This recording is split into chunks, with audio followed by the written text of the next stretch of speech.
Hey guys, tonight we're going down deeper than your Netflix binge sessions. We're heading into a Victorian coal mine.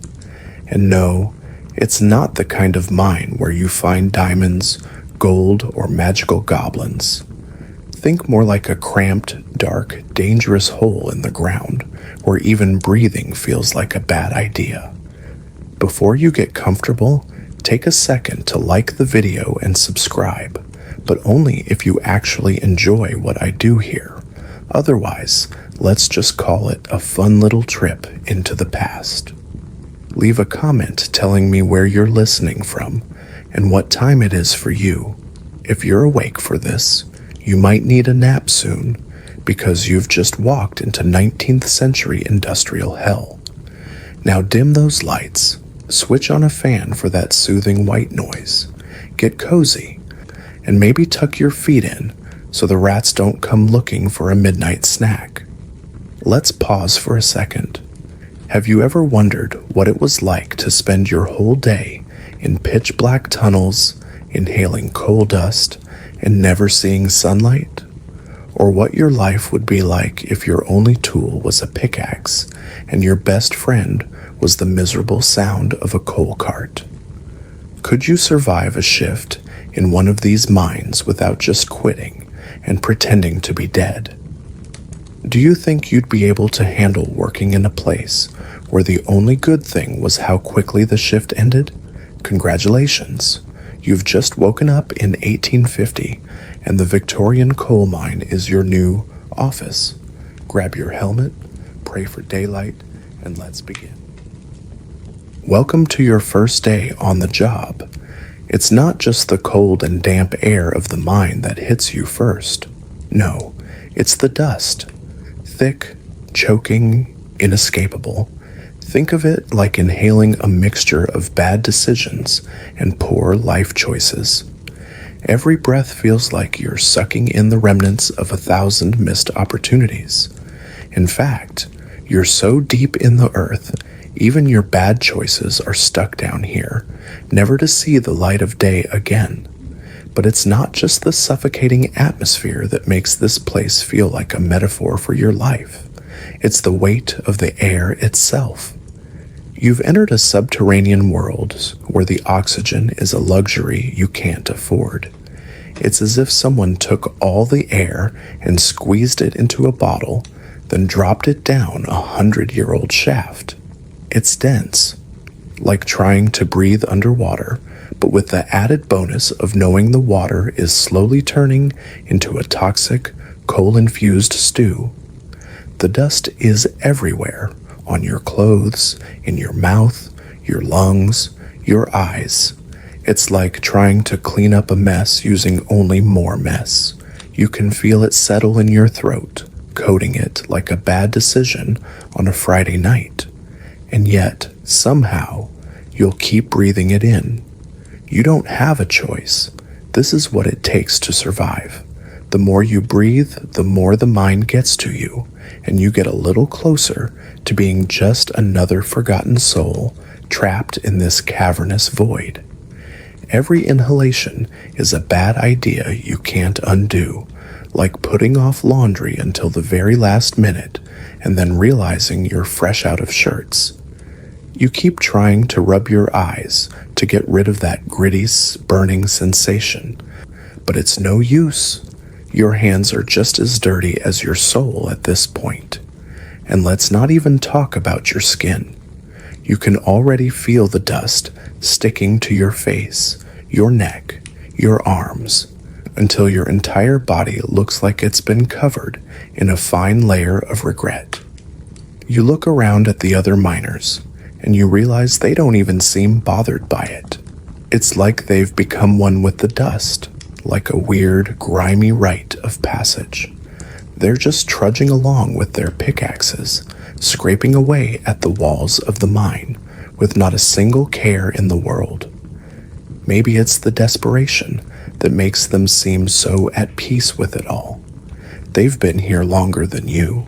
They've inhaled more dust than you could ever imagine. And as you work, it becomes harder to remember what life was like before. What did you do when your lungs weren't filled with dust and your life wasn't a desperate attempt to avoid being swallowed by the earth? Maybe you had dreams, big ones. Maybe you wanted to be an artist, a teacher, a scientist. But right now, all you want is a breath of air that doesn't taste like death and coal. But the mind doesn't care about your past, and it doesn't care about your future. It's indifferent. It's just a machine, and you're the cog that keeps it running. You notice your hand trembling slightly as you grasp your pickaxe. It's probably the dust, or maybe it's just the mind-numbing exhaustion that's already starting to creep in. The hours in the darkness make time feel irrelevant. You don't know if it's morning or night, and you couldn't care less. You just focus on the task at hand, swinging your pickaxe, hacking at the walls of this underground hell, all the while wondering if you'll ever see daylight again. In the distance, you hear the sounds of other miners working, but they don't sound like people. They sound like ghosts. The rhythmic tapping of pickaxes against rock echoes like a funeral march. And as the minutes drag into hours, that sound becomes the soundtrack of your life, a reminder of how long you've been here and how much further you have to go before you can escape. But like the dust in the air, escape feels increasingly impossible. And there it is, another breath, another gulp of coal dust. Every time you inhale, it feels like you're crossing off one more thing on the long list of bad decisions you've made. But that's the mind for you. It takes everything: time, energy, health, dreams. It's a bottomless pit that will consume you if you let it. But for now, you keep breathing in the dust. It's not like you have any other choice. You're in too deep. So as the dust swirls around you, you can't help but wonder, is this life?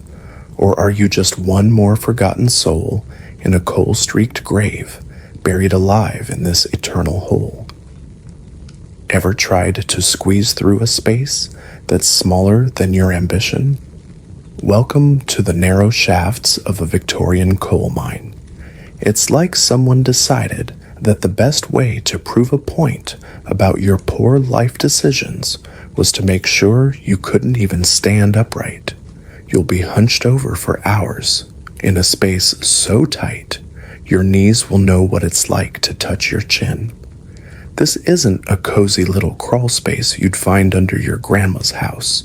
No, this is a mine shaft, and not just any mine shaft, but one that was designed by someone who had absolutely no interest in making you comfortable. The walls are close, too close, and the air feels like it's been bottled up and sent straight to your lungs with zero ventilation. The smell? Imagine an unpleasant mix of wet earth, sweat, and the faint, lingering aroma of despair. As you shuffle along, bent in ways you never thought your body could contort, you quickly realize that comfort is a concept the mind has no interest in. There's no room to move, no space to stretch your legs, and forget about turning around. Your only option is to keep moving forward, if you can even call it moving. It's more like an awkward shuffle, a series of little steps that are part desperation, part exhaustion, all in a race to avoid being stuck in this claustrophobic nightmare. Your knees are begging for mercy, and your back is already starting to ache in ways that make you question every decision that led you here. Every few steps, you bump into the rock walls, and the hard edges send a jolt through your entire body. You can hear the faint echoes of other miners ahead of you, their movements just as cumbersome, just as forced. They're not much different from you, in fact. They probably look just as miserable. The whole thing feels like a strange kind of dance, everyone moving in awkward unison, each of you trying to squeeze into a space that doesn't care about your comfort. After what seems like hours of twisting and turning in this suffocating tunnel, you start to feel like the shaft is closing in on you, like the very walls are getting tighter, pressing in on your body, your chest, your breath.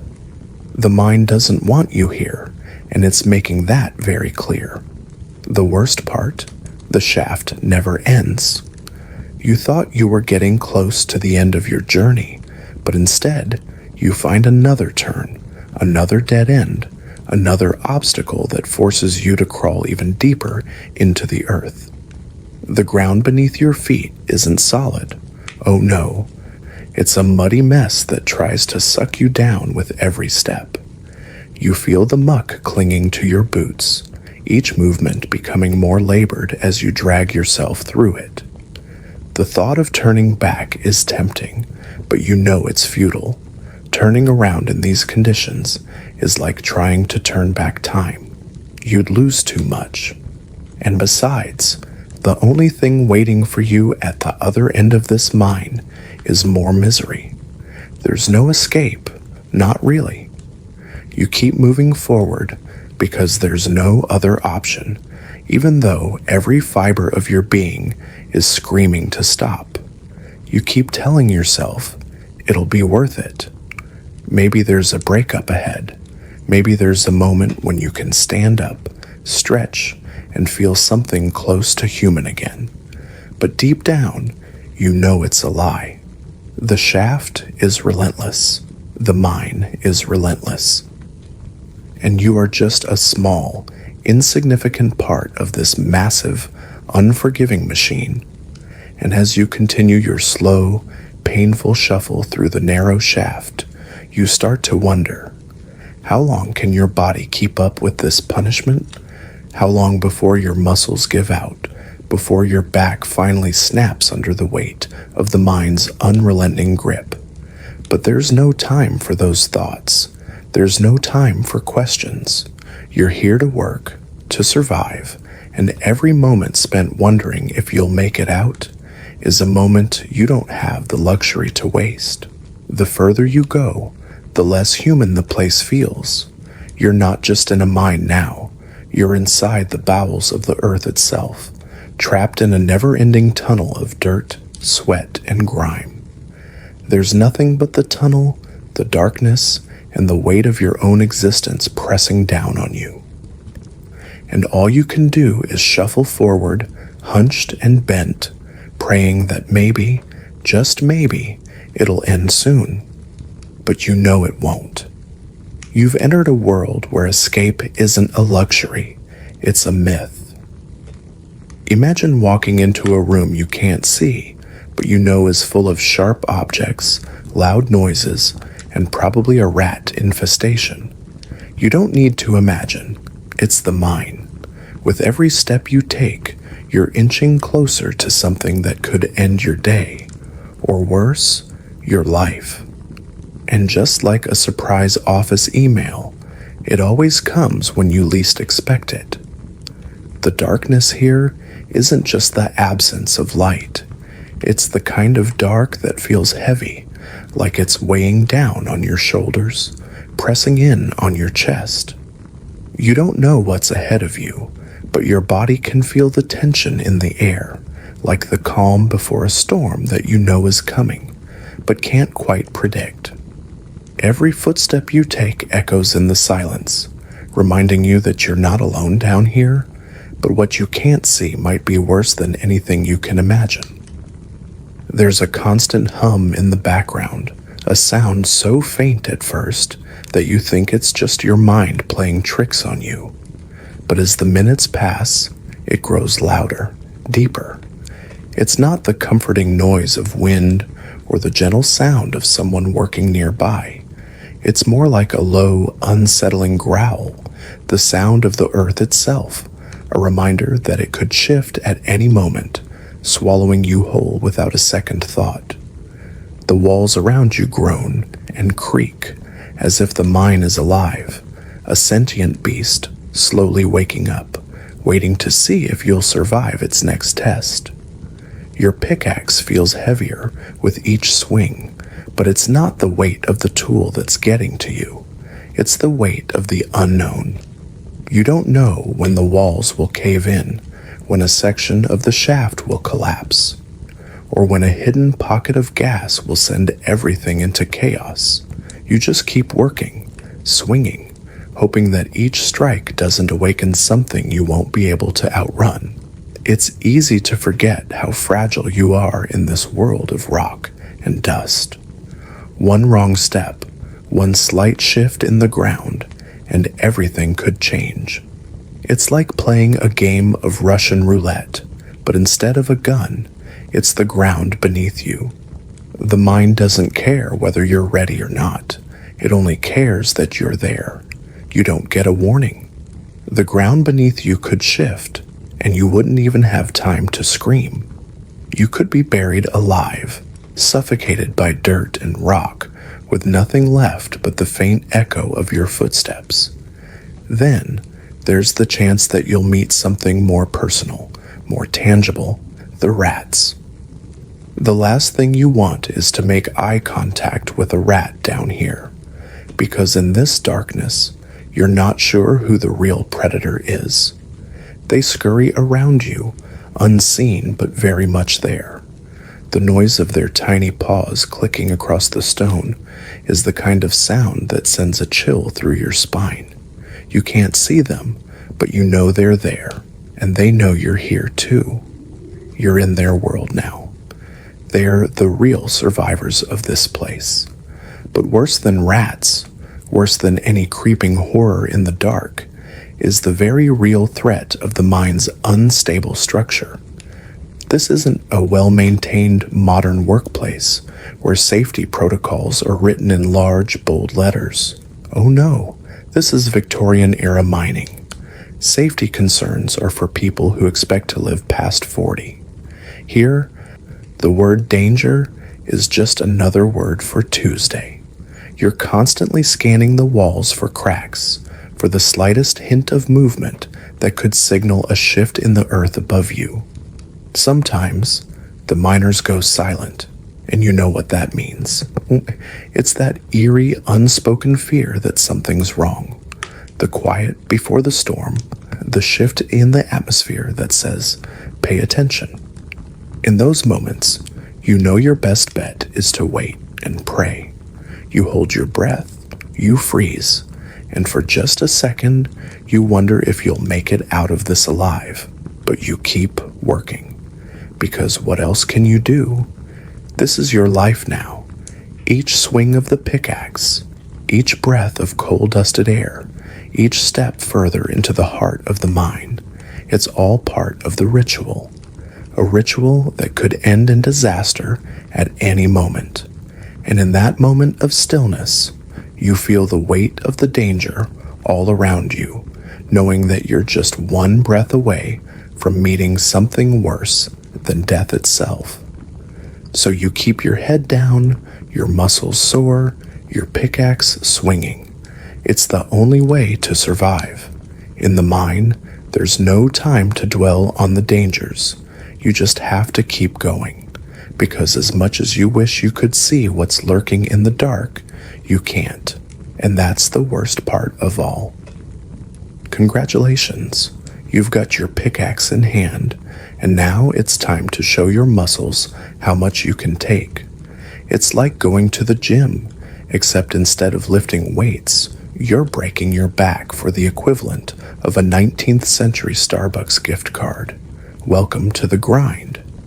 Every swing of the pickaxe feels like it's sending a shockwave through your entire body. The muscles in your arms, your shoulders, your back, all scream in protest. This isn't a gym session where you get to take a break between sets and admire your progress in the mirror. No, this is non-stop labor in the damp, suffocating darkness of the mine, where the only thing you're lifting is the weight of your own exhaustion. You'd think it's a full-body workout, but it's more like a test of your very will to keep going. With every swing, you start to wonder, will you even make it through the day, or will your body just give out from sheer fatigue? But here's the thing. This isn't about building muscle tone or getting that swole look. Oh no. This is about surviving, about getting just enough coal to earn a fraction of what you need to stay alive. There's no time to think about why you're doing it or whether it's even worth it. Your only job is to keep swinging, keep digging, and hope that the gods of labor are feeling generous that day. You're not just working against rock, you're working against time. Every moment you waste is a moment you could be spending making pennies. Literally pennies. You know the drill by now. Every swing of your pickaxe gets you a tiny bit closer to the coal, that sweet, black gold that keeps your boss happy and puts just enough food in your belly to make it through another day. But it doesn't feel sweet, does it? It's grueling, it's soul-crushing, and the worst part? It's probably not even enough to buy you a decent meal at the end of the day. It's like working for a company that constantly tells you that promotion is just around the corner, but you've been waiting for years, and the only thing you've earned is a permanent back injury. The physical pain is intense. It's not just the weight of the pickaxe, it's the constant repetition. Your body is forced into unnatural positions, and those muscles that were once just a nice accessory are now the only thing keeping you from collapsing under the strain. You'll pull, you'll push, you'll swing until your arms feel like they're going to fall off. But it doesn't matter, you can't stop. If you stop, you won't just be losing a moment of rest. You'll lose your livelihood, your future, your very survival. And the worst part, there's no satisfaction in it.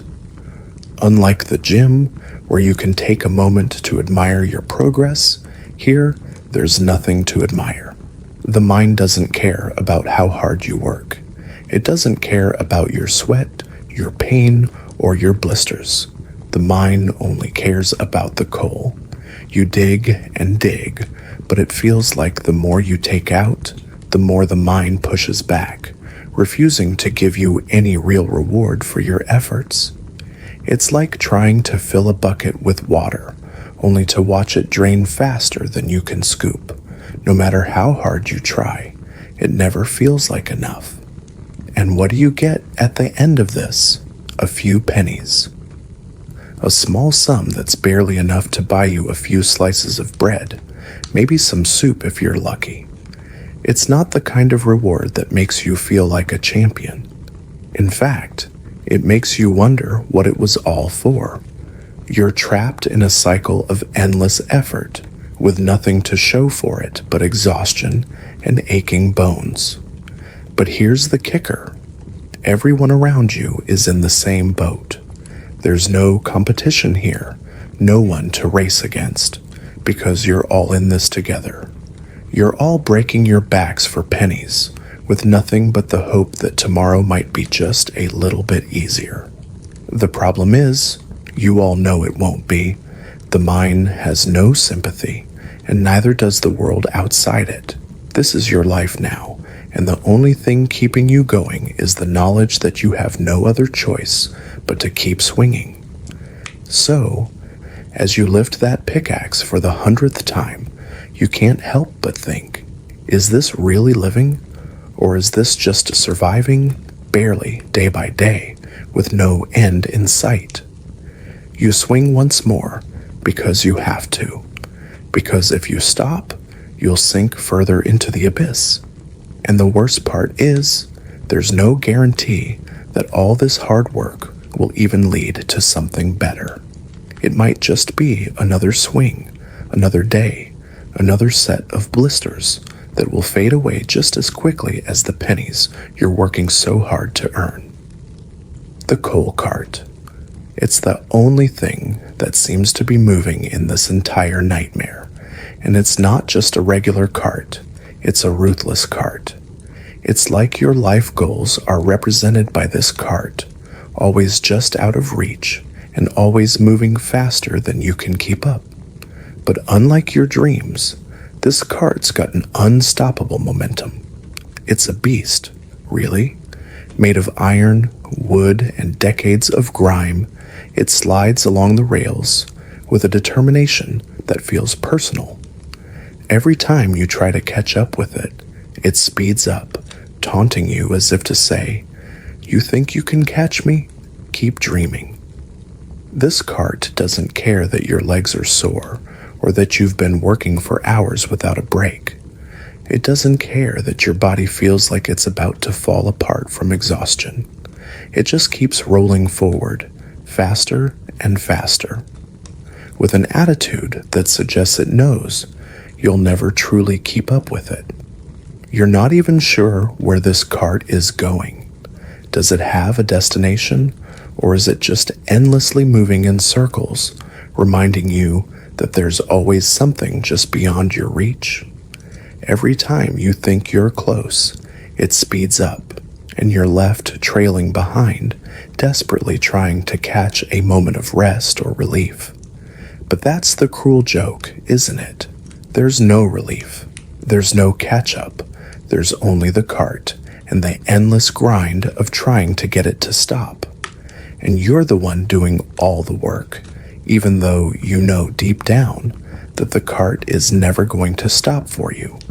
This isn't just a coal cart. It's a symbol of everything the mind throws at you. It's the constant reminder that no matter how hard you work, it's never enough.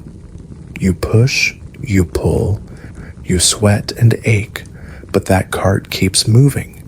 And in a way, it's exactly like life. You're running after something, but no matter how hard you try, it just stays out of reach. It's like trying to chase a dream that always seems to slip away right when you think you're getting close.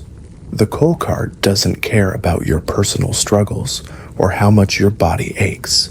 It's indifferent to the pain in your back, the blisters on your hands, or the coal dust that clogs your lungs.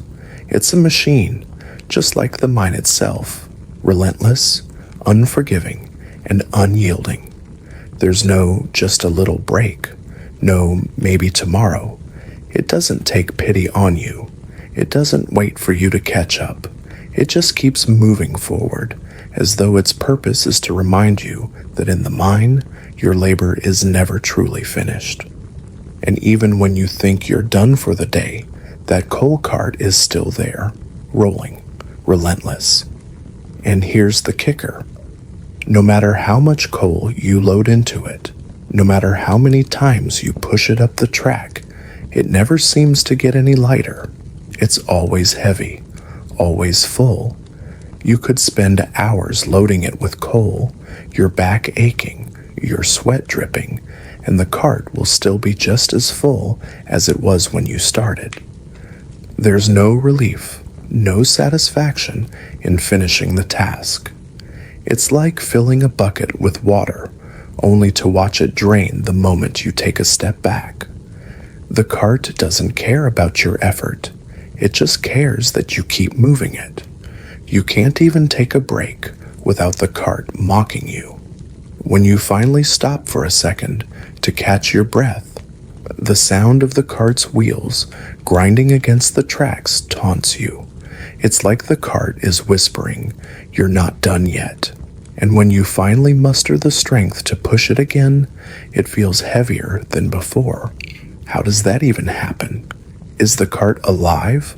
Or is it just that the mine has a way of making you feel like you'll never be able to rest? Maybe, just maybe, the real purpose of this cart is to break you, to wear you down so that, by the time you finally manage to catch up, you're so exhausted that you don't even care where it's going anymore. It's a cruel kind of cosmic joke, one that makes you question how much of your life you've spent chasing things that will never truly satisfy you. But unlike the cart, your time in the mine is limited. Eventually, the day ends, and you can't help but wonder if you've even gained anything from it. But for now, the cart keeps rolling, and all you can do is push and pull and hope that you'll somehow keep up long enough to make it through another day.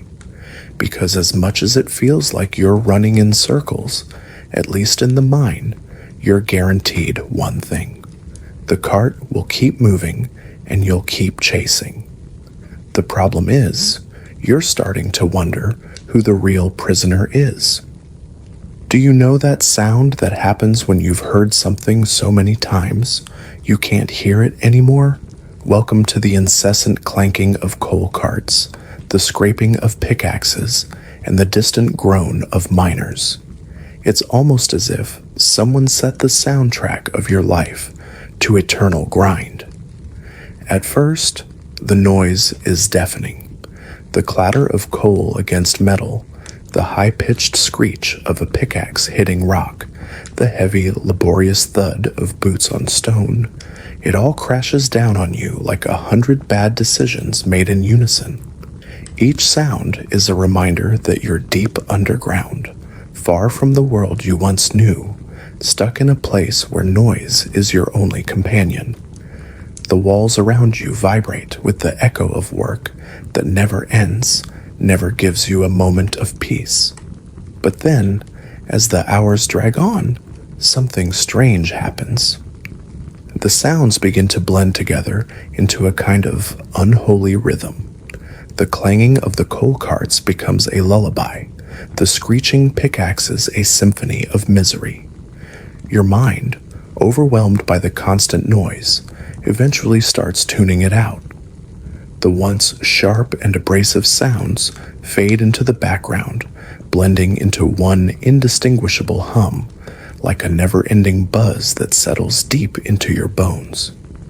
It's as if your body learns to exist within the noise, adapting to the chaos until you can't remember what silence even sounds like. You don't even flinch when the cart hits the rails with a clank, or when the sound of a pickaxe strikes the stone, or when a fellow miner lets out a groan of exhaustion. It becomes just another part of your environment, like the damp air that clings to your skin or the dust that fills your lungs. You're not sure when you stopped noticing the noise, but you know that it's always there, a constant reminder that time is ticking away in the darkness. There's no clock down here. There's no way to measure the passage of time except by the rhythm of the work that never stops. At this point, the mine is more than just a physical space. It's a living, breathing entity. The sound becomes the heartbeat of this underground world. The steady rhythm of the pickaxe, the rattle of the coal cart, it all keeps you in sync with the relentless pulse of the mine. And just when you think you've found a moment of stillness, a new noise cuts through the air, reminding you that there is no escape from the work. A shout from another miner, the creak of the walls, the sound of someone's shovel scraping against the floor. Every noise has its place, its purpose, and none of them offer the respite you crave. Sometimes, the sound is all you have left to hold on to. It becomes a strange comfort, an anchor that keeps you grounded in a place where everything else feels like it's slipping away. The ache in your muscles, the exhaustion in your bones, the darkness that surrounds you, none of it matters as long as the sounds of the mine continue to fill the air. They're the only thing that assures you that you're still alive, still working, still moving. You might not be able to see the end of the tunnel, but as long as you hear the clink of coal and the scrape of the pickaxe, you know you're still in motion. But the constant noise also has its way of wearing you down. It's the same rhythm, over and over, like the ticking of a clock that never stops. You begin to feel as if you're moving to the beat of the mine, as if the rhythm of the coal carts and the pickaxes controls the pace of your life. It's not a rhythm you chose, but it's the one you're stuck with, and as much as you want to fight it, you can't help but fall into its sway. The longer you work, the more the noise becomes your reality. The sounds of the mine are no longer just background noise. They are the soundtrack of your existence. The clank of the coal cart, the scrape of the pickaxe, it's all you know now. Every swing of the pickaxe, every step you take, is measured against the sounds of your labor. And as the day stretches on, you realize that you've become a part of this rhythm, an instrument in the unending symphony of work that echoes through the mine. In the silence that follows, when the sounds briefly cease, it's almost unsettling. What does it mean to be in a place without noise? How long has it been since you heard anything that wasn't part of this machine, this world of unceasing grind? The silence feels unnatural, like a gap in the music, a pause that leaves you wondering if the mine will ever let you leave its clutches. But before you can get too comfortable, the noise comes rushing back, filling the space and pulling you back into the relentless rhythm of the mine. Break time, or is it? You'd think it's the one time you could kick your feet up and catch a breath, but in mine, it's about as relaxing as trying to nap in a washing machine. The floor is cold, the air is toxic, and there's always someone coughing in your general direction. And don't even get me started on the food. You've been working non-stop for hours, your back aching, your muscles screaming, and your lungs so full of coal dust, you're starting to wonder if your body will ever forgive you. So when the break bell rings, it feels like a tiny miracle. But don't get too excited. There's no cushy chair to sink into, no fluffy pillows to soften the blow of your exhaustion. Instead, you shuffle over to the designated rest area, which unsurprisingly is as uncomfortable as the rest of the mine. The ground is cold and damp, like the mine itself is trying to remind you that there's no escape. You find a spot on the floor, hoping for a moment of peace, but peace doesn't exist here. The air is thick, heavy with the stench of sweat, coal, and the faint odor of despair. It clings to you, like it's part of the job. Every time you take a breath, it feels like you're inhaling something toxic, and the constant coughing of your fellow miners reminds you that none of you are going to make it out of here with perfect lungs. But what's the alternative? Keep working until you drop? You don't have that luxury. So you sit there, in the cold, in the dust, wishing for something resembling comfort. But all you get is a brief moment of relief before the reality of the mine crashes back down on you. You try to close your eyes and get some rest, but it's impossible. The noise, the constant clanking of coal carts, the shuffling of boots, the muffled groans of your fellow miners, all of it fills the space, leaving no room for silence. You realize that in the mine, even rest is noisy. It's like the mine refuses to let you forget where you are, even for a second. And then, just when you think you might be able to steal a few minutes of peace, someone starts coughing. It's that deep, rattling cough that sounds like it's coming from the very core of their being. You flinch, hoping the germs won't land anywhere near you, but the chances of escaping the airborne coal dust are slim to none. Everyone's got it. The mine doesn't just wear you down physically, it attacks you from the inside out. As you sit there, trying to ignore the constant tickle in your throat and the cold creeping up your spine, you can't help but think about the food. And by food, I mean whatever it is you're about to eat to fuel this next round of misery. It's usually the same every day. A dry, stale piece of bread, maybe a small chunk of cheese that tastes like it's been sitting in the damp corners of the mine for days. If you're lucky, there might be some greasy stew, but don't get your hopes up. It's more like watered-down gruel than anything you'd want to eat. It's hard to imagine how something so bland and unappealing could still fuel the body for another few hours of backbreaking labor. But here you are, shoveling it down like it's your only chance at survival. There's no savoring the food. There's no sitting down to a satisfying meal. In fact, eating in the mine is a race against time. You shove the food into your mouth as quickly as possible, barely chewing because you know that if you linger too long, someone will come over and snatch what little you have left. It's a survival instinct. You're all living on scraps, both literally and figuratively. There's no time for dining like a human being. You eat to survive, not to enjoy. And before you know it, break time is over. The bell rings again, and just like that, you're back on your feet, back in the dirt, back in the oppressive darkness of the mine. Your brief respite has come to an end, and you're left feeling just as tired, just as miserable as before. It's like the break was never really there at all, just another cruel joke that the mine plays on you. So you pick up your pickaxe, wipe your hands on your coal-streaked pants, and head back into the depths of the earth.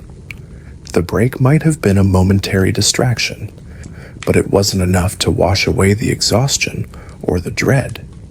You're still here, still fighting the never-ending battle to make it through another shift. And deep down, you know there's no real escape. Not for you, not for anyone. The mine owns you, and break time is just a brief illusion of freedom before the grind starts all over again. Let's talk about personal hygiene, not in the usual how often do you shower way, but in the how do you survive without a bathroom for 12 hours way. Spoiler alert, you don't. You don't even have time to think about your bathroom needs because you're too busy trying to avoid suffocating in the coal dust. In the world of Victorian coal mining, personal hygiene isn't just an afterthought. It's a complete luxury that no one has the time or energy to think about. Let's face it, the minute you step into the mine, you're signing up for a day of sweat, grime, and the kind of discomfort that makes you wish you could just disappear into the rock. And when you're working in tight, dark, suffocating tunnels, there's no place for bathroom breaks, let alone the luxury of a hot shower at the end of the day. So what happens when nature calls? You do what everyone else does. Ignore it. You hold it in, clench your legs together like your life depends on it, and pray that the smell of the mine itself drowns out everything else. You can't afford to stop working, not even for the simplest of human needs. The mine has no time for you to step away and relieve yourself. It's too busy claiming your body with every swing of the pickaxe, every breath of toxic air. Even if you could step away for a moment, where would you go? There's no designated bathroom in the mine. That would be too civilized to consider it. Instead, you're stuck in a place where your body is at the mercy of the earth itself, forced to live in the most primal conditions imaginable. The idea of relieving yourself in the open among fellow miners isn't just a little embarrassing, it's a way of life. It's not even something you think twice about. You learn to live with it, to get by, to push your human dignity aside for the sake of survival. But even the worst part of this situation is that there's nowhere to clean up. After an entire day of sweating, coughing, and crawling through dirt and coal, you don't get the satisfaction of washing your hands or wiping your face with a cool cloth. You'll go the entire day without a single splash of water, except for the occasional drink of water from a grimy tin cup that everyone's used before you. When it's time to break, you sit in a cold, damp corner of the mine and try to relax, but you're too acutely aware of the fact that your body smells like you've been living in a coal heap for the past few weeks. And let's not forget the smell of the mine itself. After hours of work, you don't even notice the stench anymore because it's fused with your own body odor. The smell of coal dust, sweat, and dirt hangs around you like a thick cloud, suffocating you and everyone around you. You don't have time to worry about it, though.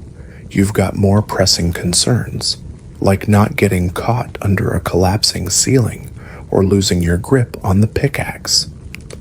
So when the shift finally ends and you're finally free to leave the mine, you feel like you've lived a lifetime of discomfort in those few short hours. You might head home, filthy and exhausted, only to collapse onto the nearest hard surface, too tired to even clean yourself off. There's no time for that kind of luxury in this life.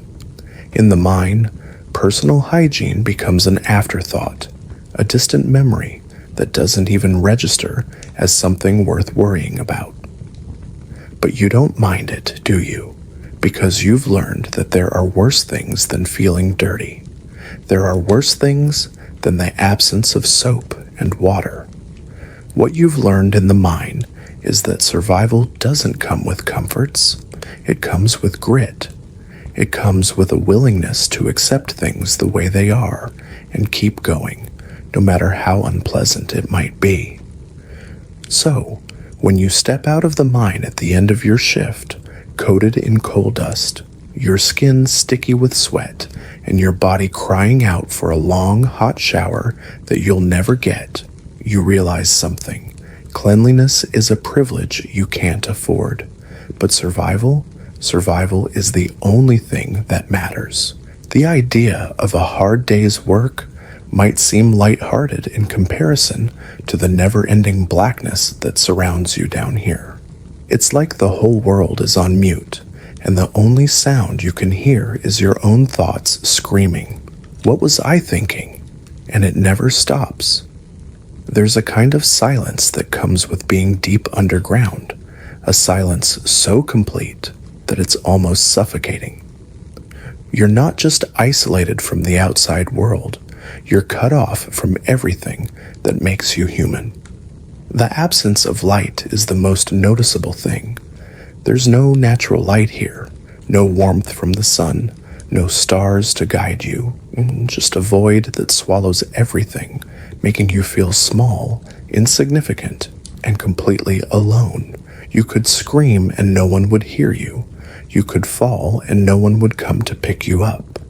The silence is deafening, and the darkness is so thick you could reach out and touch it.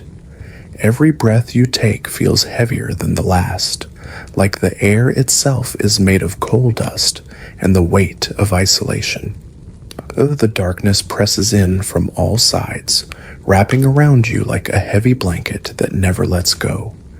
And there's no way out, no escape from the suffocating quiet, no escape from the blackness that hangs over you, waiting to engulf you whole. The mine doesn't just steal the light, it steals your sense of time. You can't tell how long you've been down here, how long it's been since you last saw daylight. Has it been hours? Days? You've lost track, and it doesn't matter anyway. Time doesn't exist in the mine. It's as if the moment you step into this world of darkness, you also step out of time. The seconds stretch on and on, blending into each other, forming an endless cycle of labor, sweat, and the oppressive sense that you'll never get out. Your eyes strain in the darkness, but there's nothing to see. The faint glow of your lantern doesn't help much. It's just a weak, flickering reminder that even light, when it does show up, is fragile and fleeting. You're not sure if the darkness is the mind's way of mocking you, or if it's simply a reminder that you're at its mercy. Either way, you can't help but feel like a tiny speck, lost in a cavernous void. And it's not just the physical darkness, it's the psychological weight of it too. The longer you stay down here, the more the darkness gets inside your head. It's as if the mine is slowly eroding your thoughts, wearing away your sense of self, until all that's left is the dull, repetitive cycle of pickaxe swings and the hollow sound of your own footsteps. You try to focus on something, anything, to break free from the oppressive feeling, but there's nothing to latch onto. No hope, no end in sight, just the same relentless grind of work. Sometimes, the darkness feels like it's alive, a living, breathing thing that's constantly pressing down on you. It shifts and moves as though it's aware of you, watching you, waiting for you to break. It wraps its tendrils around your mind and holds you in a vice grip, making you question everything, your decisions, your purpose, even your very existence. The mind doesn't care about your thoughts or your sanity. It just wants you to keep working. Every time you close your eyes, the darkness seems to seep deeper into your bones. The cold air chills you from the inside out, and you start to wonder if you'll ever warm up again. You imagine what it would be like to stand under the sun, to feel its warmth on your face, but then you remember there's no sun here. There's only the darkness and the cold. There's no escape, no relief, no light at the end of the tunnel. Just more blackness, waiting to swallow you whole. You try not to think about it, try to focus on the task at hand, but the darkness has a way of creeping into your thoughts, making you doubt everything you thought you knew about yourself. It's a slow, suffocating kind of madness that starts with small, innocent thoughts, but before long, it consumes you. The mind takes everything, your body, your energy, your sanity, and all it leaves you with is the never-ending darkness, a constant reminder that this is your world now. So, you keep working. You keep swinging that pickaxe, moving through the black void, not knowing how long it will last or when it will end. But deep down, you know this. The darkness doesn't end. It doesn't stop. It's always there, waiting for you to lose yourself in it. And every time you try to escape, it just pulls you back in. The mine is a place where light is an illusion, and the only thing that truly exists is the dark, the cold, and the never-ending cycle of work that traps you here in its suffocating grip. In this underground kingdom, you're not just fighting the mine. You're fighting alongside the most unlikely group of comrades. It's like a dysfunctional family reunion, except everyone's covered in coal, and you all smell like sweat and regret. In any other context, you'd probably avoid these people. They come from all walks of life, from the poorest of the poor to those who thought the mine was their ticket to something better. You have the grizzled veterans, those who've spent their whole lives in the darkness, their hands so rough they could probably start a fire just by rubbing them together. Then there's the newcomer, like you, who doesn't really know what they've gotten themselves into, but who's too proud or desperate to turn back. And somewhere in between are the lifers, the ones who know exactly how much they can take, the ones who have long since given up on the idea of escape. But somehow, through the grime and the sweat, the one thing that unites you all is the mine itself. You're all here, trying to survive, clinging to the hope that at the end of the shift, you'll make it out, if only to do it all again tomorrow. At first, you don't understand the bond between these men and women. The clattering of coal carts and the thud of pickaxes are the soundtrack of your misery. But somehow, the miners around you seem to take it in stride. They've all got their quirks. The veteran miner who's always grumbling about the good old days. The young guy who's so eager to prove himself that he ends up making all the mistakes you've already made. and yet there's something about them that makes the whole thing bearable. Even though you're all trapped in this suffocating hellhole together, there's a camaraderie that emerges, a quiet understanding that you're all in it for the same reason: survival. The thing is, no one has time for pleasantries. There's no "how's your day going?" or "what are your plans for the weekend?" down here. The mind doesn't allow for small talk. It's all about keeping your head down, getting the job done, and praying that the roof doesn't cave in on top of you. The coal miners don't have the luxury of pretending to be anything they're not. They're rough, they're gritty, and most of them don't have much left to lose. And yet, that's what makes them so real. There's no hiding behind facades when you're down here. It's just you, the mine, and the people who know exactly what it means to survive in it. The conversations, when they do happen, are simple. Often, they're nothing more than a few words exchanged about the day's work or the state of the coal. But every once in a while, there's a moment of real connection. It could be something small, like a miner handing you a piece of stale bread because you're too worn out to go to the mess hall.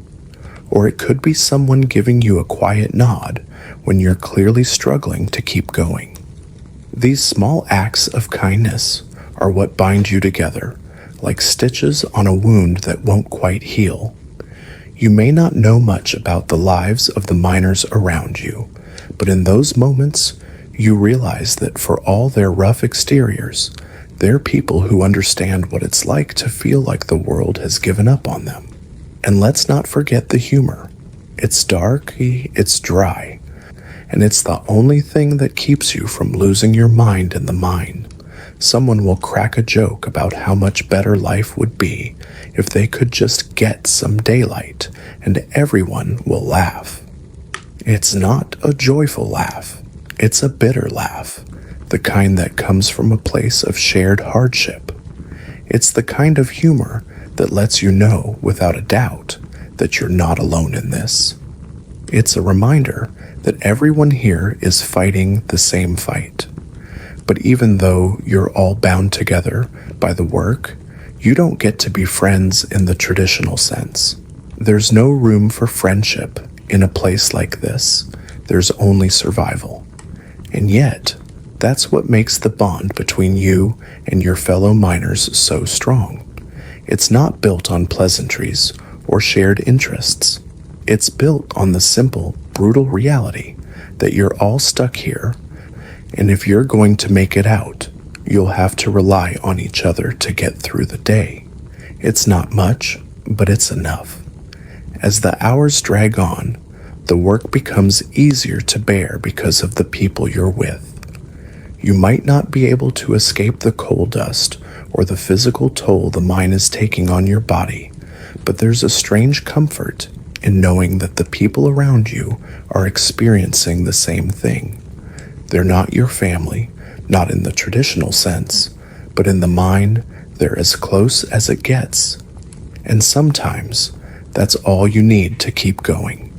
When you're down here, with nothing but the work and your comrades to keep you going, that bond is everything. A lot of people are afraid of public speaking. You're afraid of walls falling on your head. Every day in the mine is a gamble, and every time you hear a creak, your heart races faster than a teenager trying to avoid a family reunion. The walls of the mine aren't just made of rock and stone, they're made of uncertainty, and each crack or groan in the earth beneath your feet is a reminder that nothing here is stable. You could be working along, minding your business, swinging your pickaxe in rhythm, when suddenly you hear it. A soft creak, like the sound of a chair shifting under someone's weight. It's subtle at first, easy to ignore, but your body knows better. The mine is whispering its warning to you, and instinctively, you freeze. The thought races through your mind. Was that the beginning of a collapse? You can't help it. The constant threat of falling rock is woven into the very fabric of your existence in the mine. It's like being part of a game where the stakes are life and death, and no matter how much you prepare or how skilled you are, the outcome is always out of your control. Every swing of the pickaxe, every turn down a new shaft, carries with it the risk that the ground beneath you might suddenly give way, taking you down with it. The creaking of the walls is like a countdown, each sound a few seconds closer to the moment when the mine will remind you of how little control you really have. The worst part? You can't predict it. No matter how well you know the layout of the mine, or how many hours you've spent in these tunnels, the collapse can come at any moment. It doesn't care if you've been here for years, or if you're a newcomer. You could be in the safest corner of the mine, but if the earth decides it's time for you to leave, there's nothing you can do but pray that you're quick enough to escape. But escape isn't always an option. The walls can fall in an instant, burying you in rubble and dust, leaving you with nothing but darkness and the taste of coal in your mouth. Sometimes, it's the waiting that gets to you. You're deep in the shaft, the air thick and heavy with dust, when you hear that sound again, the creak. It's faint, but it's there. Every fiber of your being tenses, and your muscles freeze in anticipation. It's like your body knows the mine better than your mind does. It's as if the very walls are speaking to you, whispering that something is wrong, that something is about to shift, and that your only chance of survival is to move now. But you can't move too fast. You don't want to draw attention to yourself, especially not from the earth above you. So you try to stay calm, to pretend like you didn't just hear that sound that could end your life. You keep working just like everyone else, but every time you swing your pickaxe, every time you turn your back on the looming darkness, you know that you're gambling with your life. You know that the next sound you hear could be the last one you ever hear, and that uncertainty is what makes every day in the mine feel like a tightrope walk. One wrong move, one careless swing, and it's all over. You try to push the fear down. You try to keep your mind focused on the work at hand, because if you don't, the anxiety will swallow you whole. The mine is always there, lurking, waiting for a moment of weakness. You can feel the pressure building, the weight of the earth above you, the constant strain of being so deep underground, the nagging worry that any moment could be your last. And yet, there's nothing you can do to stop it. The walls will fall when they choose to fall, and there's no amount of preparation that will save you from that fate. When the shift finally ends, and you step back into the light of the outside world, the relief you feel is overwhelming.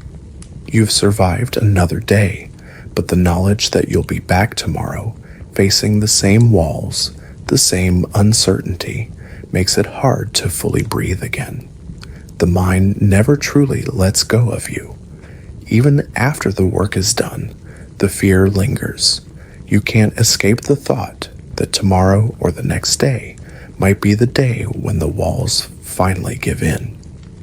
The threat of collapse isn't just a fear, it's a constant companion, one you can't escape no matter how hard you try. And all you can do is keep going, hoping that today won't be the day the mine claims you. Because when you're down there, in the dark, under the weight of the earth, it's not just the work that's dangerous, it's waiting. The never-ending, gnawing fear that any moment could be the moment the walls fall.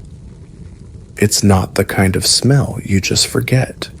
It sticks to you like the existential dread of knowing you'll never escape. And it doesn't help that it clings to everything, your clothes, your hair, your soul. If you didn't smell like soot before you came here, You will now. The minute you step into the mine, you're hit with it, the scent of coal dust, and the burnt remnants of every miner who came before you. It's a pungent, overpowering smell that seems to seep into every pore of your body, becoming part of you in a way that you can't shake off. The air is thick with it, almost as if the mine itself is trying to claim you, to mark you as one of its own. And no matter how hard you try to scrub it off, no matter how many hours you spend in the darkness, the soot remains. It sticks to your skin like an old friend who refuses to leave, leaving behind a scent that tells the world exactly what you do for a living. It's not just a smell, it's a feeling. It wraps around you like a cloak, weighing you down. Every breath you take, every flick of your hand carries the scent of soot with it. It gets into your hair, into your clothes, and even into the deep crevices of your skin. You can't shake it. It's with you long after the shift ends, when you finally stumble back into the light of the outside world. You might take a shower, scrub your skin raw, but the soot doesn't care. It clings, persistent as ever, as though the mine is reminding you that once you've entered its world, you're never truly free of it. Even after you've left the mine, you'll catch a whiff of it from time to time, a faint reminder that the earth has claimed you. You'll be walking down the street, or sitting with friends, and then, in a moment of stillness, the smell hits you. For a split second, you're back in the mine. The weight of the air, the sound of the pickaxe scraping against stone, the endless darkness, all of it rushes back, and you're trapped once more in that suffocating world. You'll take a deep breath, half hoping that the scent will vanish, but it never does. It's as though the soot is a part of your identity now, an unshakable shadow that follows you, reminding you of the days spent underground. But it's not just the personal impact. The soot becomes a part of the entire mine's ecosystem. It coats everything, from the walls to the equipment to the fellow miners around you. You look at the person next to you, and their skin, once normal, is now a patchwork of coal-dusted grime. Their clothes are stiff from the layers of soot that have built up, the fabric stiffening as it absorbs the dust over days and weeks. Even their breath smells of the mine, a sharp, earthy stench that lingers in the air, impossible to ignore. There's a strange sense of camaraderie in it, though. Everyone in the mine smells the same. No one is exempt from the grime. It's as if the soot levels the playing field. You're all equally filthy, equally consumed by the earth beneath you. It's a strange, silent bond that forms between miners as they share in the muck and filth of the mine, each of them trying to forget that they're all marked by the same unrelenting scent. And it's not just the smell of coal that gets to you. The soot brings with it something darker, a reminder of the dangers that come with it. The fine coal dust that coats your lungs every time you breathe, the particles that clog your throat and make you cough until your chest aches. Soot doesn't just cling to your skin, it clings to your insides, filling your lungs with its toxic presence. The more you breathe it in, the more it settles, and over time, it becomes harder and harder to expel. You don't think about it at first, but the longer you work in the mine, the more the soot becomes a part of your body. Your lungs become a little heavier, your breath a little shorter. But what else can you do? You need the job, and mine needs you. It's not just a physical burden. The soot weighs on your spirit too. You look in the mirror after a shift, and the reflection staring back at you is almost unrecognizable. Your face is smeared with grime, your eyes dull from exhaustion, and your hair is stiff with layers of dust. The person staring back at you isn't the one you remember. The soot has taken that person away, replacing them with someone hardened by the darkness, someone who has become a part of the mine itself. And the worst part? You don't know when it'll end. The coal dust is there for the long haul. It's a constant companion, one that follows you home and lingers in the air long after the shift is over. It's a reminder that no matter how hard you try to leave, a part of the mine always stays with you. And yet, in the grand scheme of things, the soot is just another part of the job. It's as inescapable as the darkness of the mine, as inevitable as the next shift. It marks you, it changes you, and in the end, you'll come to accept it. After all, it's not the soot that defines you. It's the fact that you've survived another day in the mine. If you thought blisters were reserved for hiking or playing too many video games, think again. Down here, your hands are your most valuable asset, and they're about to look like a series of poorly executed art projects.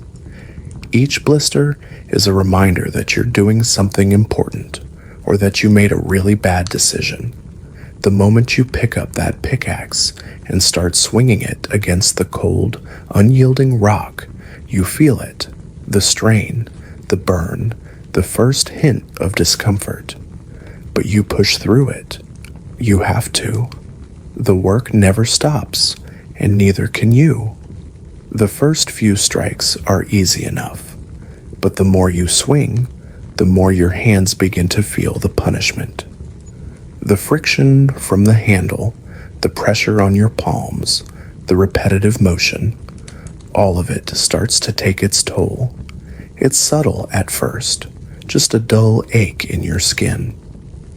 But then, like clockwork, you feel it. The first sign of something bigger, the blister. At first, you think it's nothing, maybe just a little irritation, something that'll go away. But as the hours pass, that tiny bump begins to grow. It's not just a blister now. It's a constant, painful reminder of how much more you have to endure. Every time your hand grips the pickaxe, it rubs against the blistered skin, making it worse. But you don't stop. You can't. If you stop, you fall behind. And falling behind in the mine isn't just about losing time. It's about survival. So you push on, ignoring the pain, knowing that with every swing, your hands are being torn apart a little more. But it's not just the blisters that are forming. It's the story of your survival. The blisters aren't just random occurrences. They're badges of honor. They tell the story of how hard you're working, of how much you're pushing yourself to keep going, despite the overwhelming odds. The bigger they get, the more they tell you about the price of your labor. The deeper the blisters, the more you know you've earned your place here in the mine. You can't avoid them. They're a part of the process, a necessary evil. And as the day wears on, you start to notice them everywhere. On your fingers, on your palms, on the backs of your hands, all of them, tiny maps of your struggle. Each one tells a little part of the story of what it means to work in the mine. Each one is a reminder that you're pushing yourself to the limit, that you're willing to sacrifice just a little more to survive another shift. And as the blisters continue to form, something changes. They stop being just physical pain and start becoming something else, a kind of warped pride. At first, you dread them and you try to protect your hands, but soon you learn to accept them. You don't try to stop them anymore. You don't look for a way to avoid them. You start to wear them like a badge of honor, as if the pain itself is proof that you're doing the work, that you're still here, still alive, still fighting. Your hands become a testament to your endurance. Every blister is a story of perseverance, a marker of how far you've come and how much more you're willing to sacrifice to make it through another day. But it's not just the blisters that tell the story of the mine. It's the scars, the marks on your hands from years of swinging pickaxes, hauling coal, and scraping your skin raw. Over time, the blisters turn into calluses, thick patches of hardened skin that no longer feel pain. The first time you notice a blister turning into a callus, you realize you've crossed a line. You're no longer a newcomer. You've become a part of the mine itself. Your hands have transformed from soft, tender skin into something rough and unyielding, just like the rock you've spent hours smashing with that pickaxe. You're no longer just surviving the mine. You're becoming a part of it. You're wearing your labor, and it's leaving its mark on you in ways you never imagined. As the days go by, your hands change even more. The skin becomes tougher, the blisters turn into permanent scars, and you begin to wonder if you'll ever have soft hands again. But what's the point of soft hands in the mine? Soft hands don't survive here. The mine takes everything, your strength, your dignity, your comfort, but it gives you something in return. The blisters, the scars, the marks of someone who's been through hell and come out the other side. Eventually, the blisters become just another part of your routine. You don't even think about them anymore. They're there, they're part of who you are, and you've learned to accept them as a necessary part of survival. You look at your hands, covered in scars and calluses, and you realize that they tell the story of your time in the mine better than any words ever could. Each crack, each blister, each callus is a testament to how much you've endured, how much you've fought just to make it through another day. And in the end, it's the blisters, the scars, and the calluses that define you, the physical evidence of the price you've paid to survive. There's something deeply unsettling about being so far underground. You're so deep that the idea of a rescue feels more like a myth, like hoping to win the lottery. You don't think about it much, though. You just keep working, hoping that the ground above you doesn't decide to take a nap. You've reached a point where the concept of up is a vague memory, like something you read about in a book but can barely remember. The deeper you go into the mine, the less you feel like a human and more like a part of the earth itself. The mine has a way of swallowing you whole, pulling you into its bowels until you feel like you'll never see daylight again. It's as if the farther you descend, the less real the world above seems. The voices of the world you knew above ground, family, friends, the sun, the sky, become distant echoes, fading away with each step you take deeper into the earth.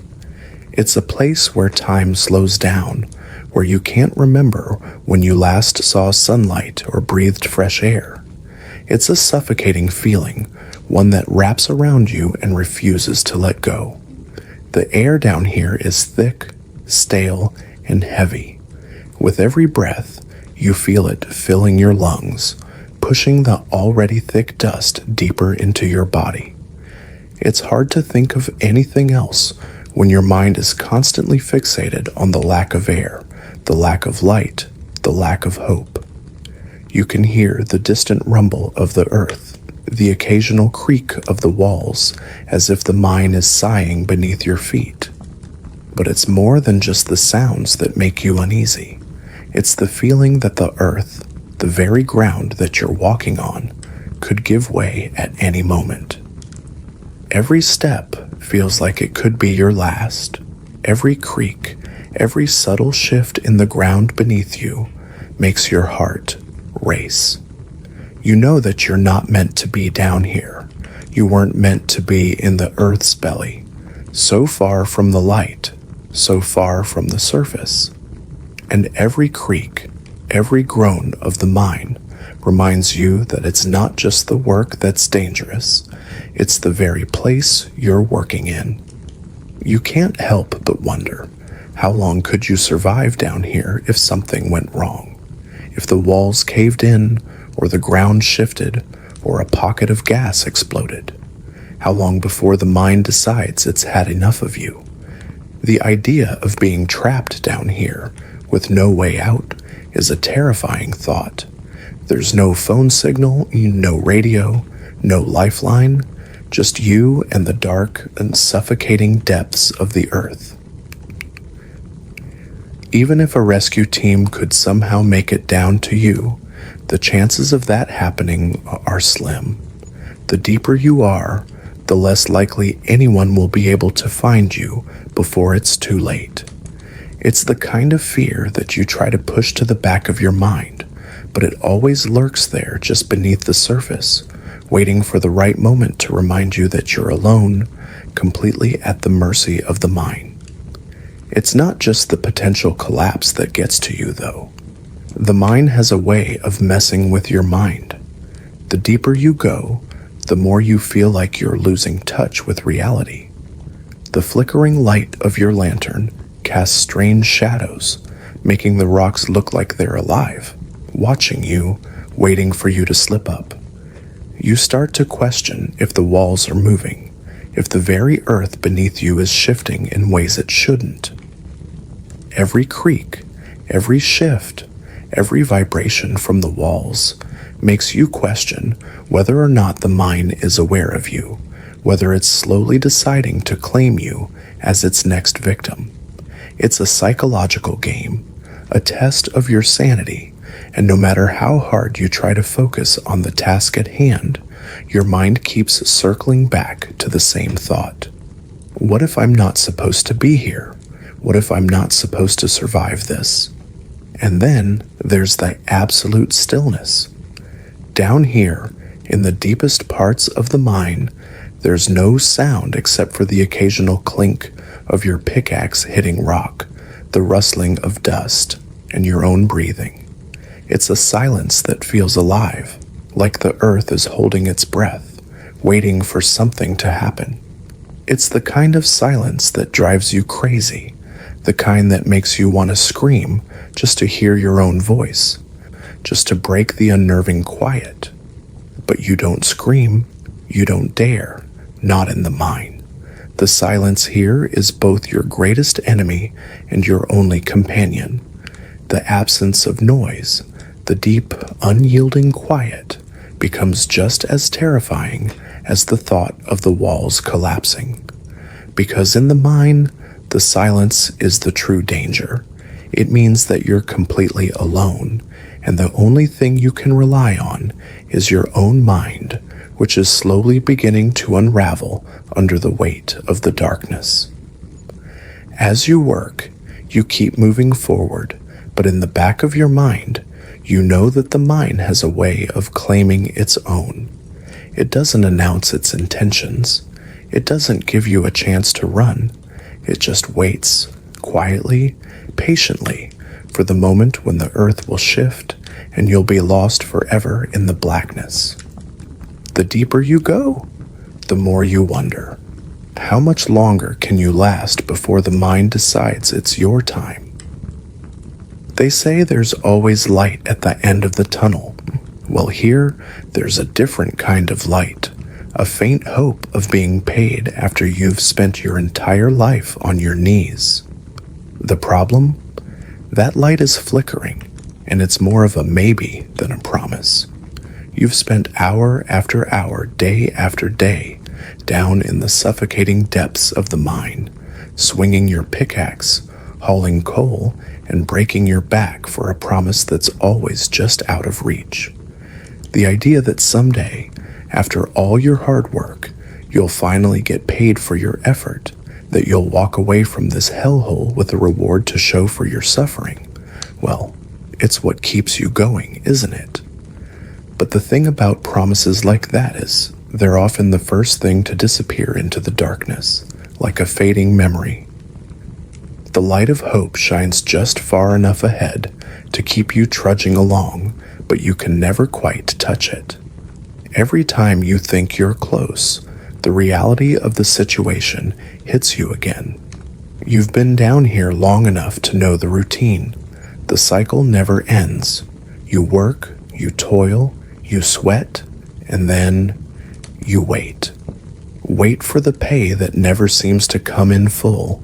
Wait for the promise to be fulfilled, and when it is, if it ever is, it's always less than what you expect.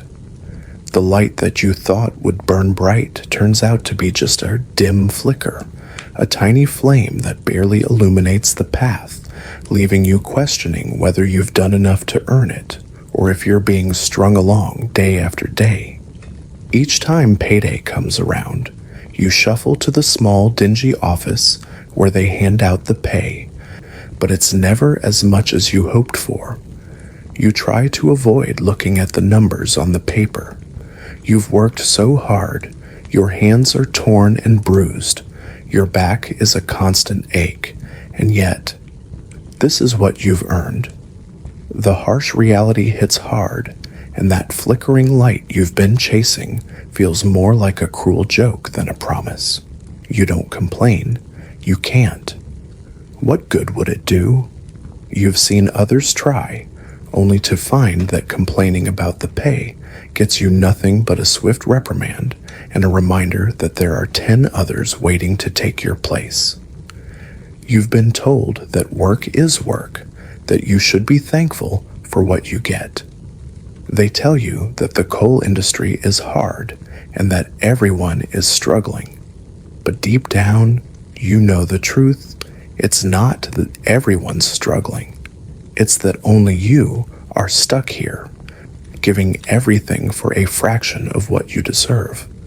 But despite all of this, you still keep going. Why?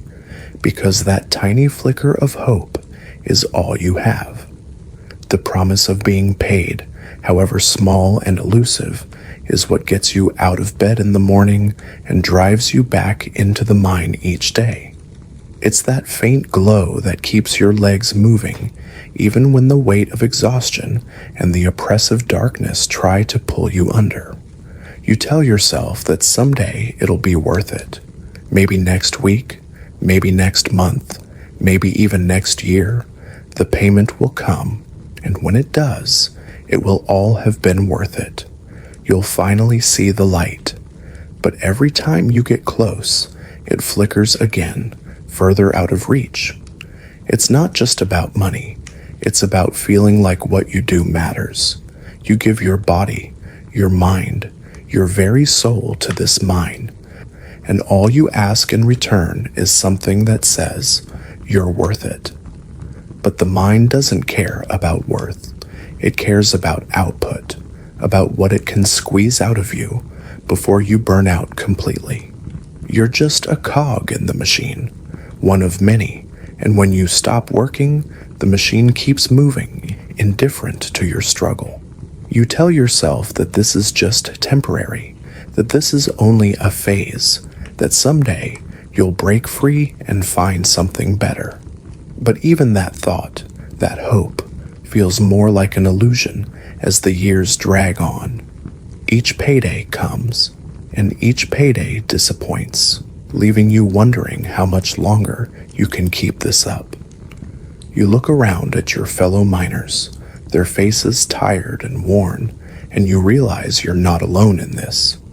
They're all in the same boat, rowing toward that same flickering light at the end of the tunnel, hoping for something that never quite materializes.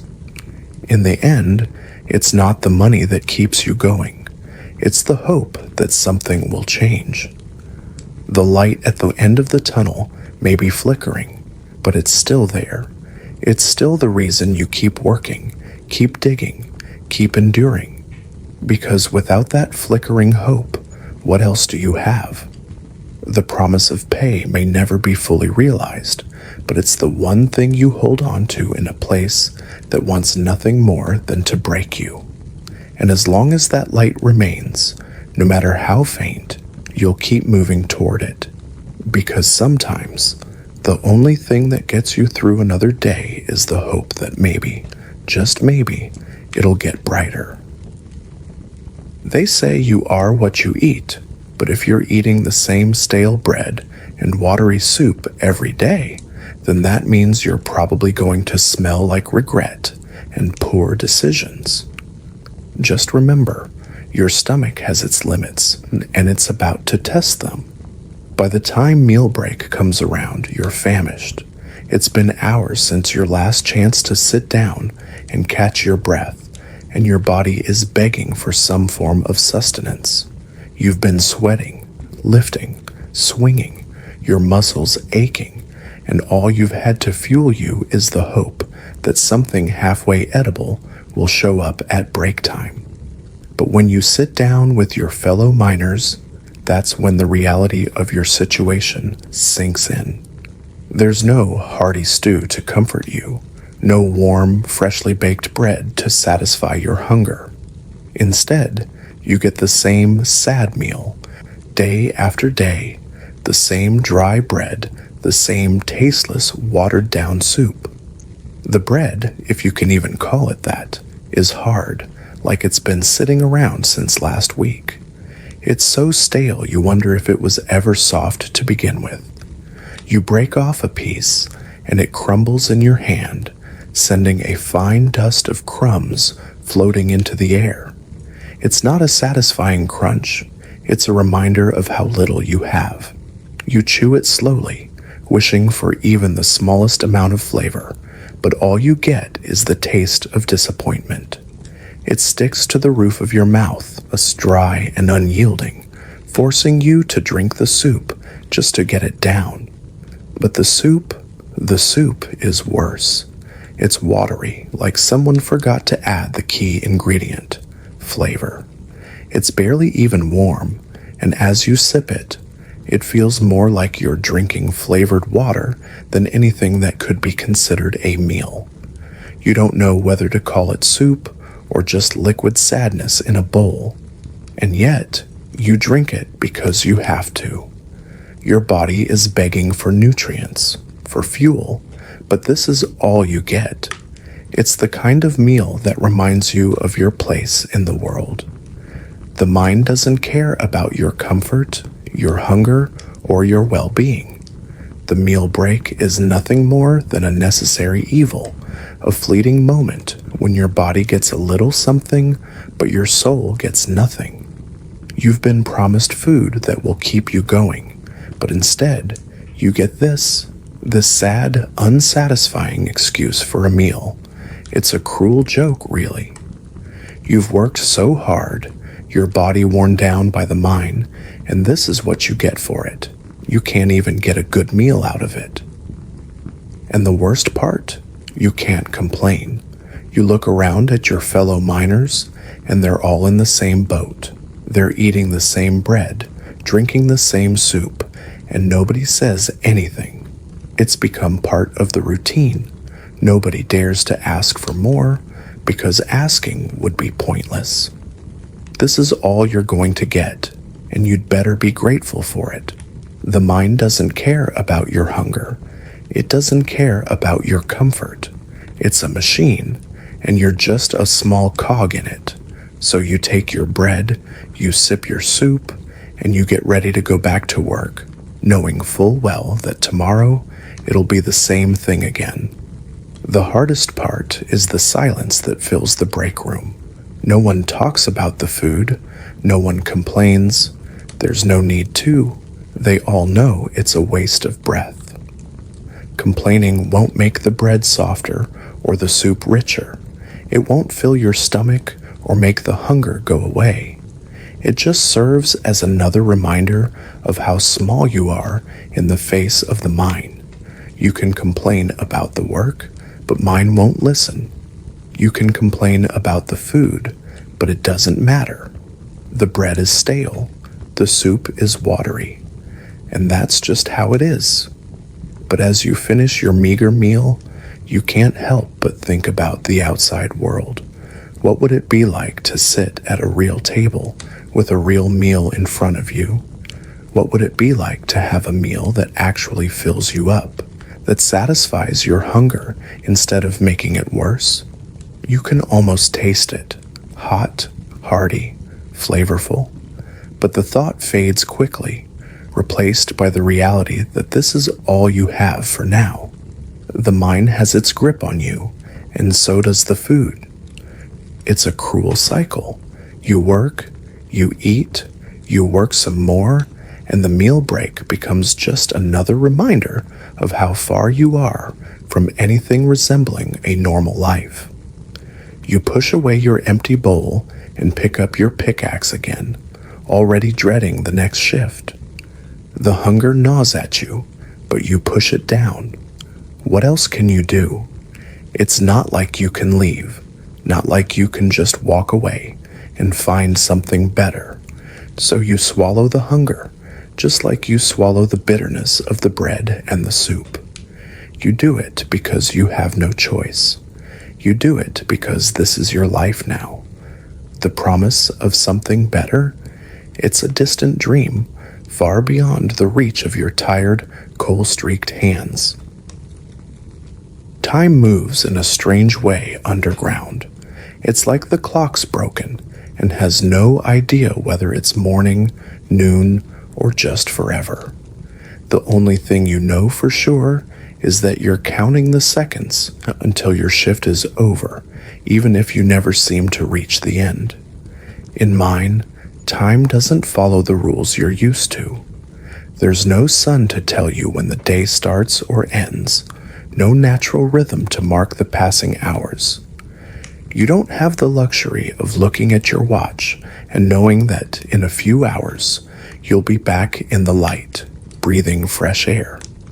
Down here, time is a constant blur, slipping through your fingers as you swing your pickaxe, haul coal, and move through the darkness. It feels like every minute drags on forever, stretching out into an endless eternity. Yet no matter how slow time seems to crawl, the end of your shift always feels just as far away as it did when you first started. The mind plays tricks on you, distorting the very concept of time until you're not sure if hours have passed or if it's been days since you last saw daylight. At first, you try to track the time.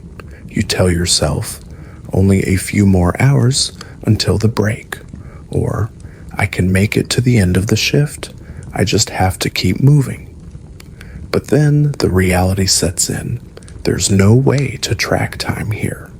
The second hand of your watch might as well be frozen, because every minute in the mine feels like an hour, every hour like a day. The only thing that changes is the ache in your bones, the exhaustion in your muscles, and the weight of the dust in your lungs.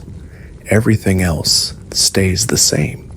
The rhythmic sound of your pickaxe hitting rock, the scraping of coal being loaded into carts, the slow shuffle of feet across cold, uneven ground.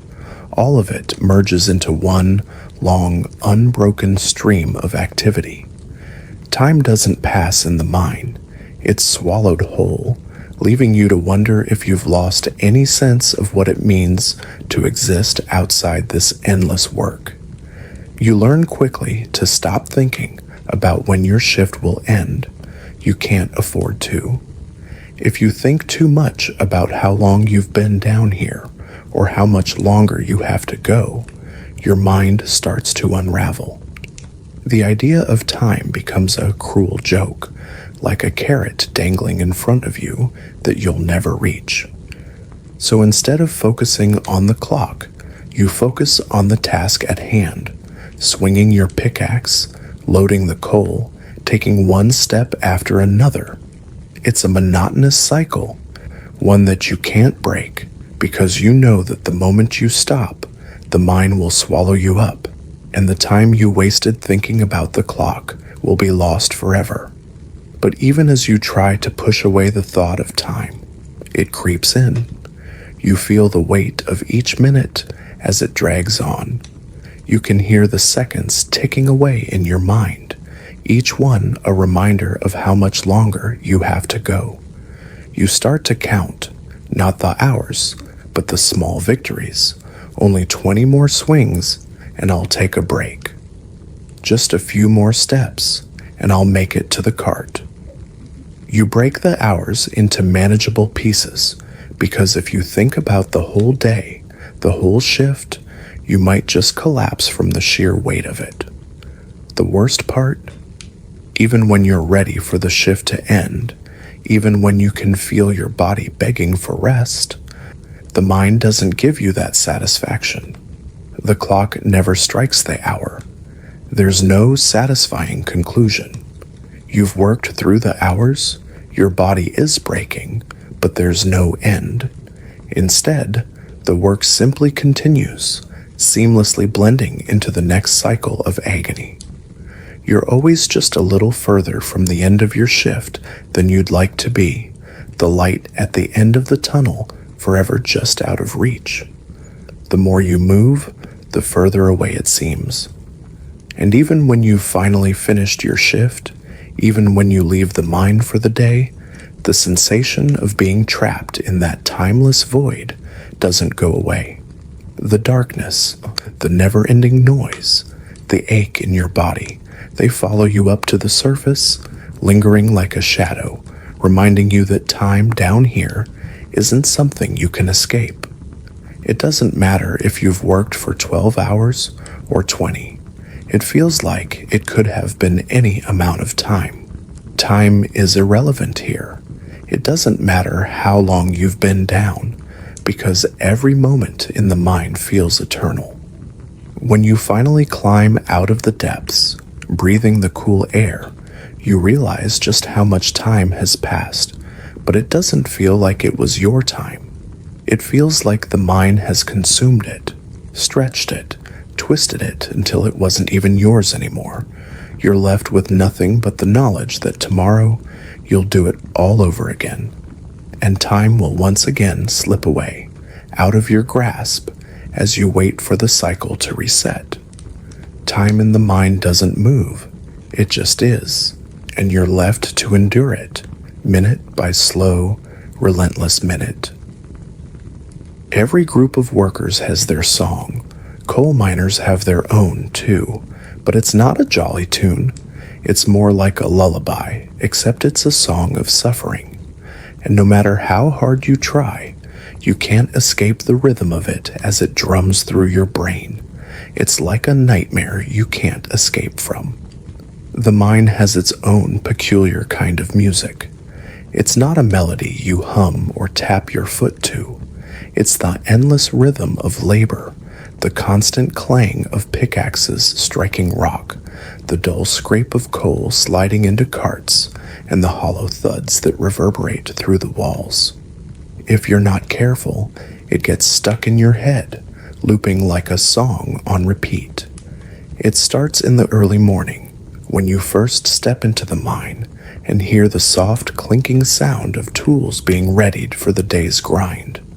At first, it's just a background hum, barely noticeable, but as the hours drag on, it takes on a life of its own. The repetitive nature of the work transforms into a song that plays in your mind, never truly stopping.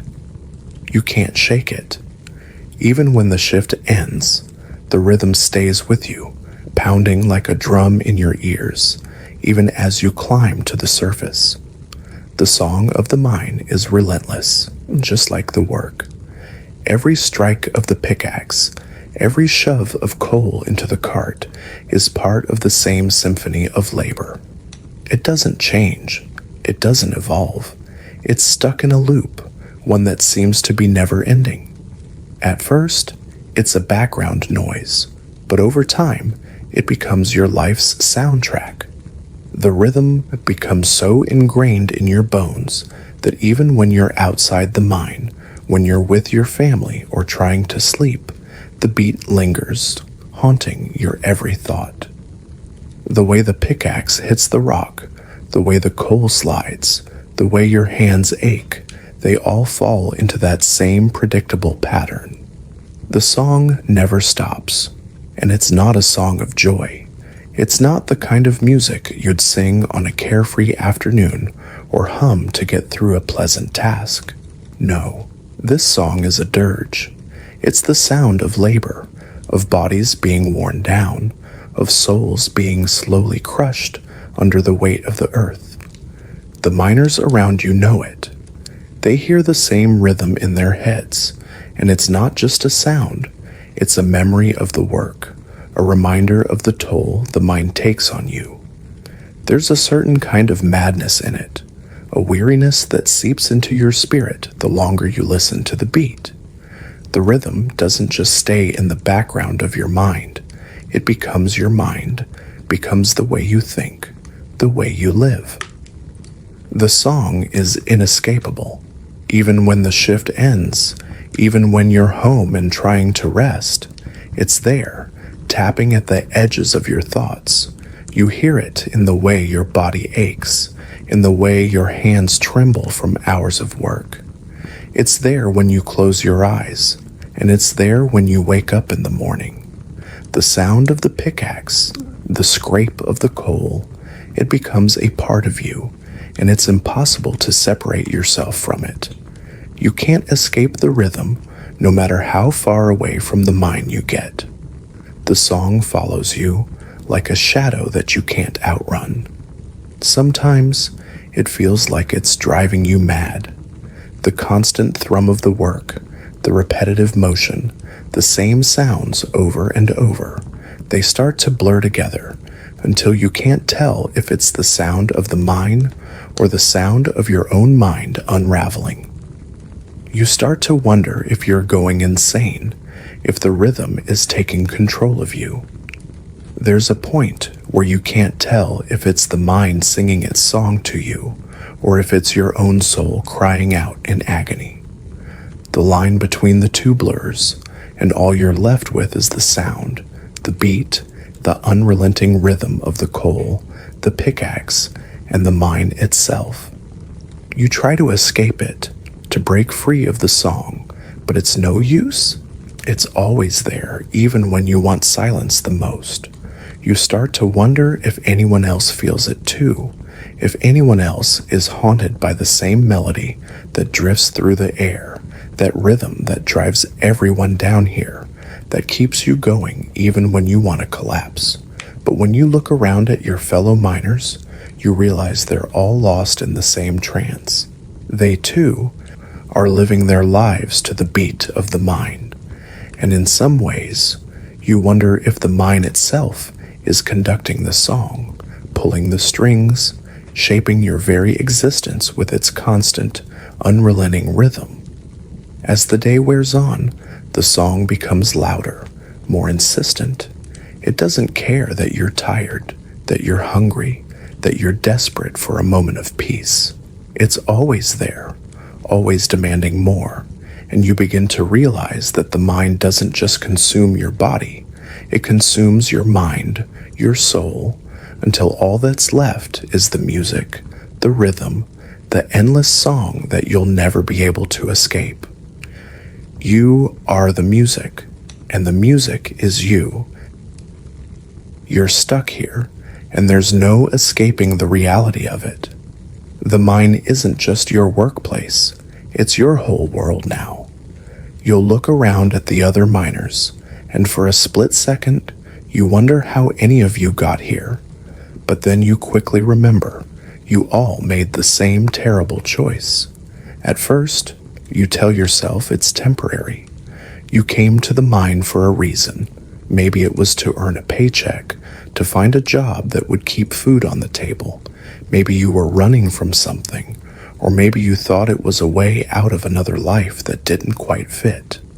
But now, as the hours drag on, the reality sets in. You're trapped. The mine has a way of pulling you in, slowly, subtly, until you've spent so much time here that you forget what the outside world even looks like. The walls become your prison, and the hours become endless. You try to look for a way out, but there's nothing. No escape from the dark, from the suffocating silence that seems to follow you wherever you go. You start to wonder how it happened. How did you go from being a person with dreams, with plans, with aspirations to just another cog in the machine, endlessly scraping away at the earth. It's as though the mind has consumed you, piece by piece, until there's nothing left of who you used to be. The physical toll is obvious. The calluses on your hands, the ache in your back, the dirt under your nails. But the mental toll is worse. It's the slow realization that you've stopped thinking about getting out. The mind has become your home. It has become your worlds. You look around at your fellow miners, and for a moment, you see it in their eyes too, the same resignation, the same empty look that says, "This is it. This is my life now." They're not just co-workers anymore. They're fellow prisoners. There's no escape for any of you. You're all stuck here, bound by the same invisible chain that ties you to the mine. The exhaustion is visible in their faces, in the way they move. They too were once like you, full of hope, full of plans. But that hope is gone now, buried under the weight of the coal and the dirt. In the beginning, you tried to keep track of time. You counted the days, you marked the shifts on your calendar, you tried to measure your life outside the mine. But now, it feels pointless. Oh, you no longer remember what it feels like to live outside these walls. You can't recall the last time you saw the sun or breathed air that wasn't filled with coal dust. You can barely remember what it was like before the mine consumed you whole. Your life has been reduced to a series of shifts, of hours in darkness, and you realize, quietly, painfully, that you've stopped fighting to get out. And the hardest part is that you've come to accept it. You might hate it, you might resent it, but somewhere deep down, you've accepted that this is your life now. The mine has taken away everything you thought you knew about yourself, and now it defines you. Your muscles ache, your lungs burn, but the mine continues to take day by day. You keep moving, keep swinging that pickaxe, because that's all you know how to do now. It's not about living, it's about surviving. You've become so numb to it that you can barely remember what it's like to think about anything else. Every day is the same. You get up, you go down into the mine, you work, you get back up, and you repeat. The cycle never ends. The walls close in, the darkness becomes your companion, and you start to wonder if you even have that energy to care anymore. The thought of escaping seems ridiculous now. You could leave, but where would you go? What would you do? The world above the mine feels like a distant memory, a dream that no longer has a place in your life. You look around again at the other miners. They're all in the same position, all stuck in the same nightmare, trying to survive in a world that has long since stopped being kind. And you realize they're not your co-workers, they're your fellow prisoners just like you. You made the same terrible choice, and now you're all trapped in the same hell. The mine is no longer just a job, it's your life. The choices you made have led you here, and there's no way out. You've accepted it, even if you won't admit it aloud. The walls of the mine aren't just physical barriers. They've become the walls of your existence, and you're stuck behind them. Every swing of the pickaxe, every load of coal reminds you that there's no turning back. You can't escape it, not anymore. You're not just working in the mine, you're living in it, breathing in the dust, and slowly becoming part of it. You've reached the deepest part of the mine now, and you realize that nothing about this makes sense. The more you think about it, the more absurd everything seems. But you can't stop. You have no choice but to keep working, keep digging, because that's what the mine demands of you. The deeper you go, the more surreal it becomes. It's as if the mine itself is a twisted labyrinth, stretching infinitely beneath the earth, with no beginning or end. It's hard to even remember how you got here or what the world above feels like. Every step you take feels more like you're being swallowed by the earth, and the deeper you go, the more the absurdity of it all takes over. You look around, and the walls close in, the shadows become more pronounced, and you realize you're stuck. But you can't stop. You can't question it. You can't give up. Not now. The work keeps calling, demanding your hands to keep moving, your body to keep swinging, as though it knows that if you stop, you might just collapse from the weight of your own thoughts. It's the sense of futility that's the hardest to ignore. You've been down here for so long, and every task feels the same as the last. Every swing of the pickaxe, every shove of coal into the carts, every drop of sweat and ache in your bones, it all blurs together. There's no sense of progress, no clear goal in sight. It's a treadmill with no destination, a race with no finish line. The absurdity of it hits you like a sudden wave. You're down here doing this endless work. For what? To survive another day. For a paycheck that will probably be less than what you need to stay alive. And yet, you can't stop because the mine doesn't give you a choice. The deeper you descend into the mine, the more disconnected from the world you feel. It's as though time and space no longer exist in the way you once understood them. The physical world around you, your body, the pickaxe, the coal, is all that remains, and yet even it begins to lose meaning. You can't remember the last time you saw the sun. You can't recall the last time you truly felt like yourself. Everything is just a blur of motion, the constant swinging of the pickaxe, the monotonous rhythm of work, the dirt that clings to your skin and settles deep in your lungs. And all the while, the mind seems to be laughing at you, mocking you for believing you could ever escape it. You try to think of a way out, but your mind quickly pulls you back to the reality of the mine. There's no escape, not now, not ever. The thought of walking away, of finding freedom outside these walls, feels as ridiculous as trying to escape the grip of gravity. The deeper you go, the more impossible it seems. Your thoughts begin to feel just as suffocating as the darkness that surrounds you.